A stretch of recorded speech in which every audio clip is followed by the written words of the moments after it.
Ashamaa akkam jirtu kabajamtoota hordoftoota Siinqee Piroodakshinii qophii keenya irraatiin odeeffannoowwan garaagaraa qabannee isiniif dhiyaanneerra hanga xumuraatti akka nu waliin turtan kabajaan isin gaafanna. Asumaan ammoo yuutuubii keenya Siinqee Piroodakshinii jedhu kana sabiskiraayib gochuudhaan akka nu cinaa dhaabbattanis asumaan kabajaan isin gaafanna.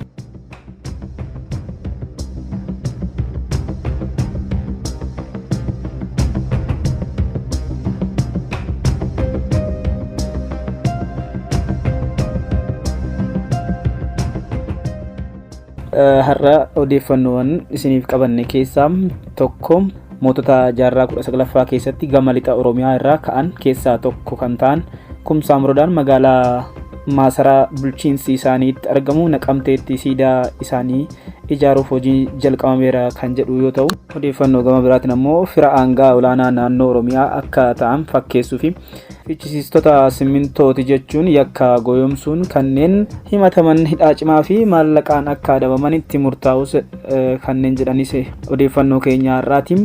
Gama biraatiin ammoo ayyaanonni waggaa amantaa waltajjiiwwan calaqqee duudhaalee amantaa malee ergaawwan qabiyyee siyaasaa kan irratti dabarfamanii miti jechuun yaa'iin dhaabbilee amantaalee Itoophiyaa ibsa baasee jira.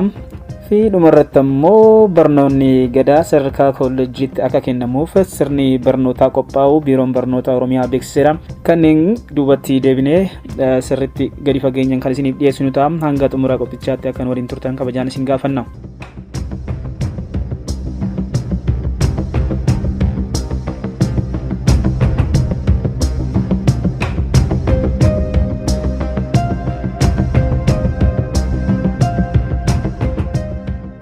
Tole egaan kabajamtoota hordoftoota keenya gama odeeffannoo jalqabaatti gaafaas deebinu mootota jaarraa 19ffaa keessatti gama lixa Oromiyaa irraa ka'an keessaa tokko kan ta'an Kumsaa Moroodaan magaalaa maasaraa bulchiinsi isaaniitti argamu Naqamteetti siidaa isaanii ijaaruuf hojiin jalqabamuun ibsameera.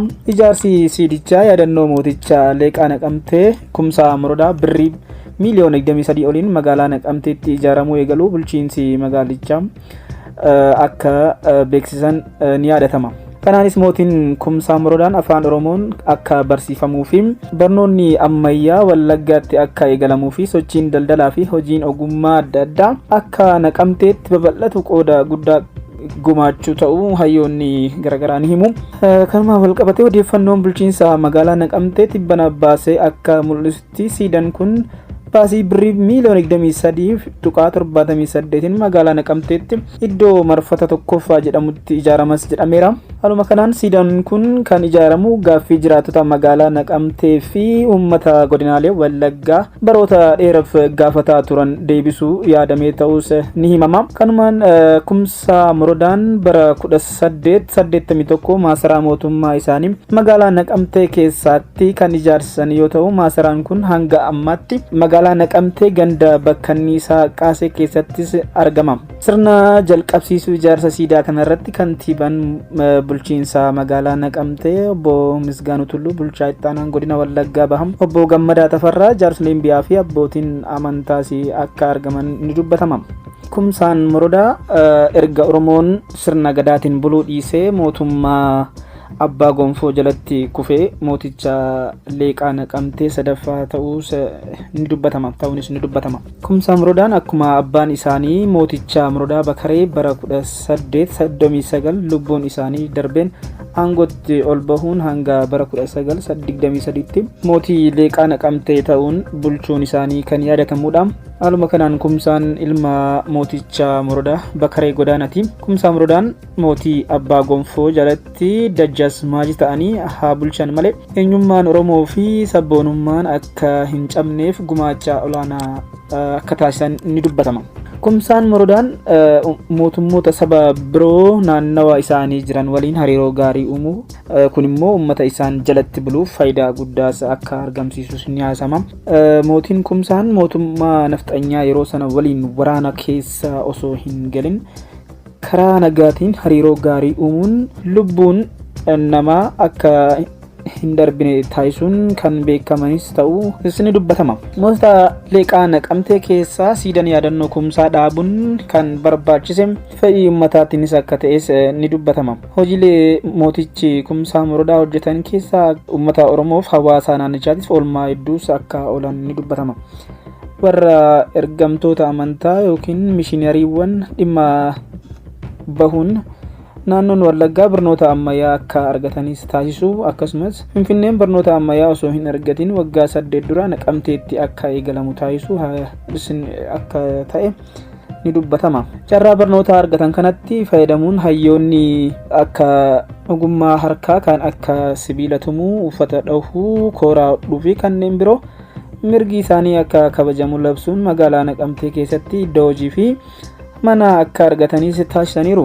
Inni kan biraan naannoo laggeenitti iddoo jireenya bineensota bosonaatti dallaa ijaarsisuun paarkii ijaarsisaniiru. Yeroo kanatti ammoo warroonni adiiyyuu waa'ee paarkii sirriitti yeroo hin hubanne turetti isaan bineensonni bosonaa akka hin adamfamnee fi hin ajjeefamne dhorkisaa akka turan ni dubbatama.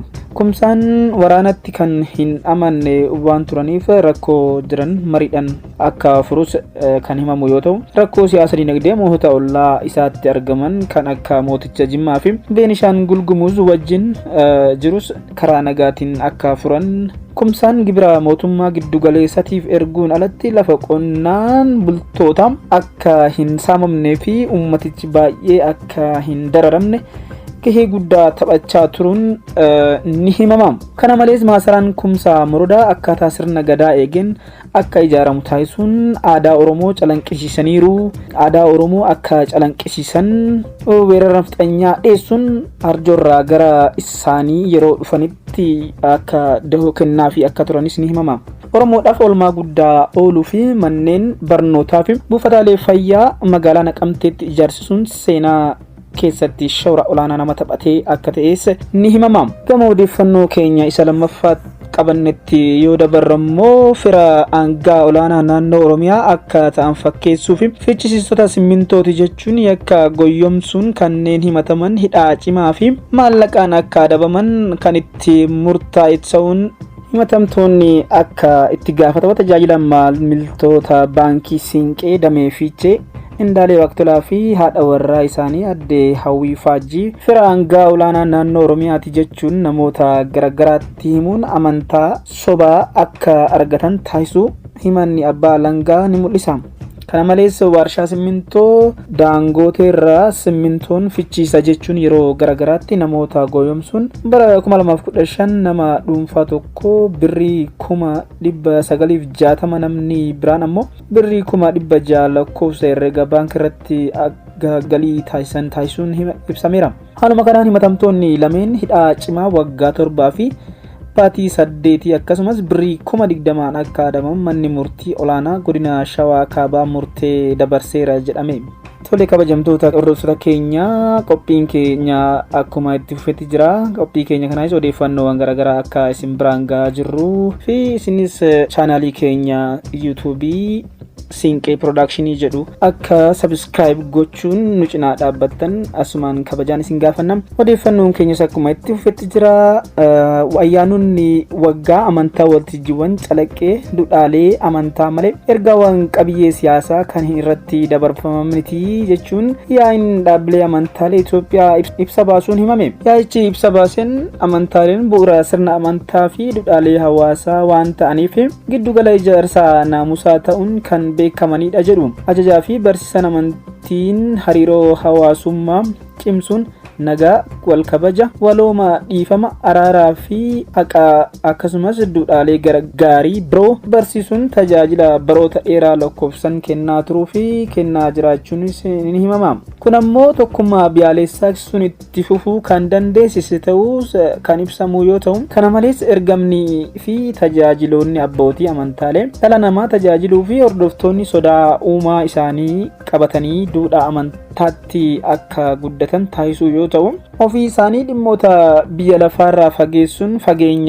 fageessuun jireenya hafuuran fakkeenya ta'anii jiraachuu akka qaban barsiisni amantaa kan ajaju ta'uus ni himama. Namoonni hariiroo hawaasummaa tattamaan akka qajeelan aangoo hafuuraa qabanittis fayyadamuun barsiisuu, gorsuu fi ifachuun imaanaa itti gaafatamaa dura bu'ummaa abbummaa eegdummaa bahataniiru baachaas jirus akka ta'e ni himama. Keessumaa dhaabbilee mootummaas ta'e miti mootummaa keessatti miidhaalee mul'atanii fi sarbamni jiru hundi akka sirratan tattaafachuu, kanneen balleessan balleessaa isaanirraa akka baratan jaalalaan ifachuun adeemsa amantaa waan ta'eef cimee itti fufuu akka qabus ni dubbatama. Haa ta'u malee erga yeroo dhiyoo as abbootiin amantaa tokko kaayyoo ergama bu'uuraa kanaan wal faalleessuun waltajjiiwwan sirna amantaa fi miidiyaa hawaasummaa garagaraan lallabootaa fi xiinxalaa walitti bu'insa uuman biyya diiganii fi qabiyyee siyaasaa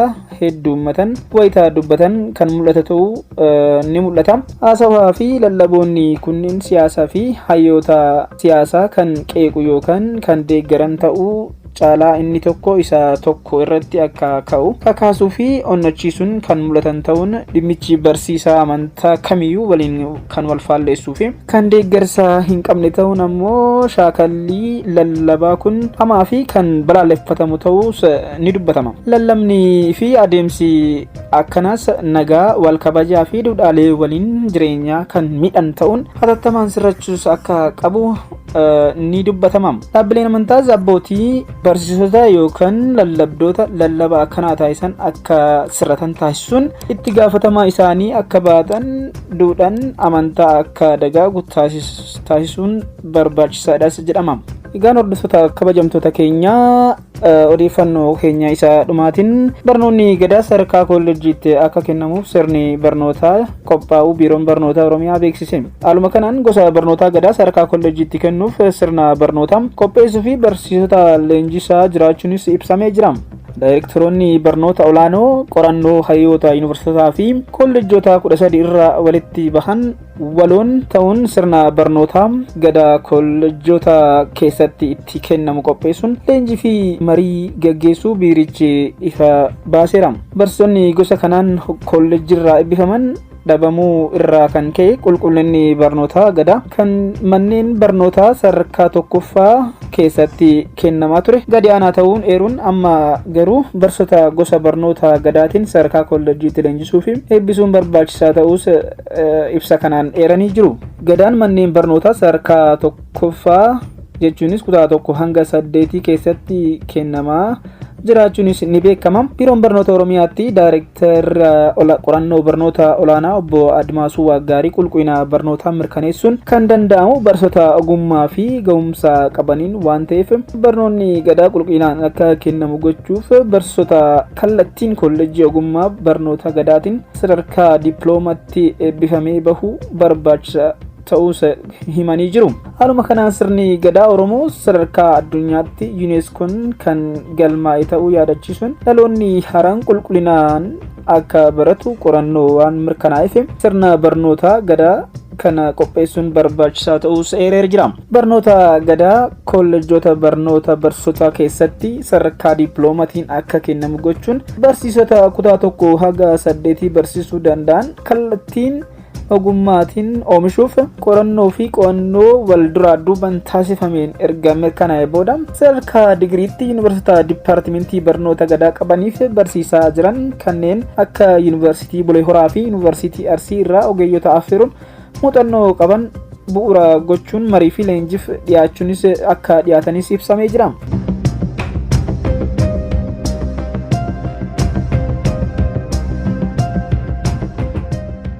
Egaan kabajamtoota hordoftoota keenya qophiin nagamma odeeffannoowwan garaagaraa isinitti himuun isin biraan geenyee jirra. Chaanalii keenya yuutuubii Siinqee Production jedhu kanam subscribe, share, like gochuudhaan akka nu cinaa dhaabbattan kabajaan isin gaafanna.